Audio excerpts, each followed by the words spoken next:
even after, this is one of the most like dangerous things, is even after a person has died, the virus still lives in their body.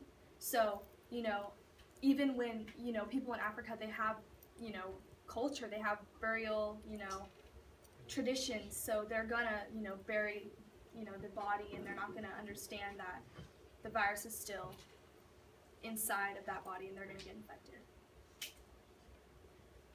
Some symptoms, they start to occur 2 to 21 days after exposure to the Ebola virus disease.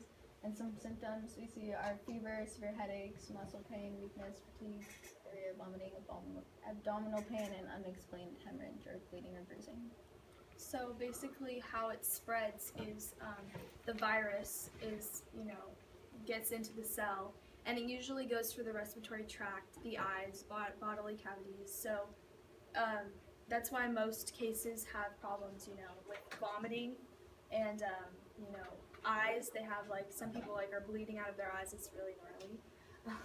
So once the virus gets into the cell, the genetic contents are released, and then through mitosis they replicate, and then they send them back into the cell, just infecting your entire body, which makes it one of the reasons why it's so hard to actually cure. Some cases in the U.S. of September 30th, 2014, says the first laboratory confirmed case of Ebola. There was a man traveling from Liberia to Dallas, Texas, and he died on October 8th, 2014, and that shows how it kind of got to the U.S. because they brought it from West Africa. And Liberia is one of the places where it was most affected, so that was definitely dangerous. And then on October 10th, which is only 2 days after the man died, a nurse got, I think it was in the news, the nurse got, infected because she was treating him.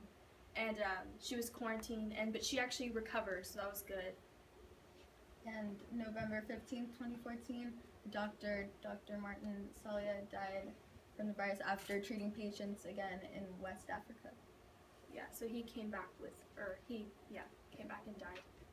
Passed away. Possible vaccines, there's the STRIVE Sierra Leone trial to introduce a vaccine against Ebola, and also CAD3-ZEBOV, which was created by the GlaxoSmithKline.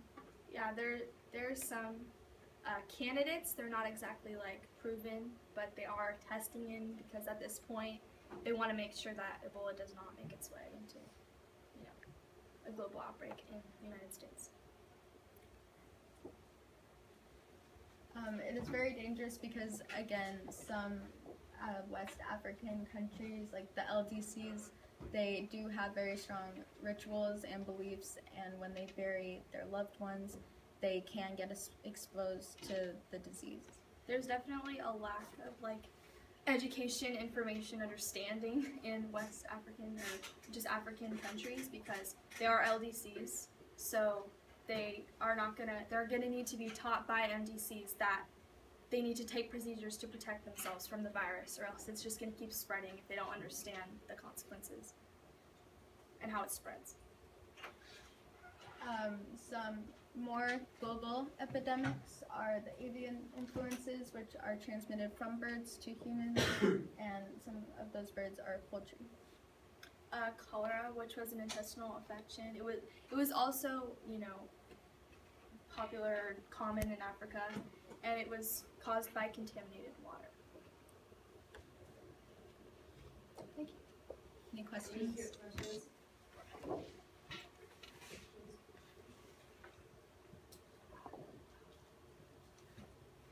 Yes. How long does the Ebola take to kick in and for them to start noticing that? After you are exposed to the virus, it takes 2 to 21 days for you to get symptoms. So after 21 days, they're you're clean, you're fine. Do you think it's serious in the United States? I think that in the United States we have strong health systems, and it's definitely a possibility, but I think that it's never going to be as worse as it is in Africa, because our medical technology is kind of greater than in the LDCs, so we can kind of control it better, but there are still some cases that are uncontrollable.